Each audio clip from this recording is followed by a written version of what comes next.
மேலும் நம்மை படைத்த இந்த உலகத்தை படைத்த ரப்பானவன் ஆலிமுல் கைபி வஷ்ஷஹாதா, அவன் மறைவானவைகளையும் அறிந்தவன், பகிரங்கமானவைகளையும் அறிந்தவன். அதாவது அடுத்த இபாரத்திலே சொல்லுகிறார்கள், லா யக்ஃபா அலைஹி ஷைஉன் ஃபில் அர்தி வலா ஃபிஸ் ஸமா, வானத்திலோ பூமியிலோ அவனுக்கு தெரியாமல் எதுவும் கிடையாது, எல்லாவற்றையும் அறிந்தவன் அவன். எந்த ஒரு மஹ்லூக்காசரி அப்படிங்கிறாங்களா?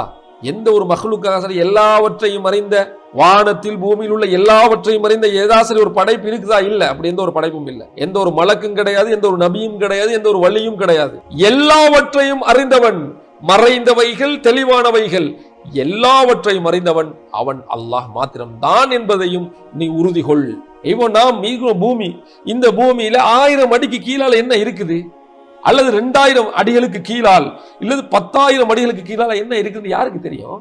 அல்லது இந்த வானம் நம்மளால ஒரு அளவுக்கு மேல போக முடியாது, அதுக்கு என்ன இருக்குது, எப்படி இருக்குது, என்ன அமைப்புல இருக்குது என்று யாருக்கு தெரியும்? ஆக நாமெல்லாம் ஆஜிசோன், இயலாதவர்கள்.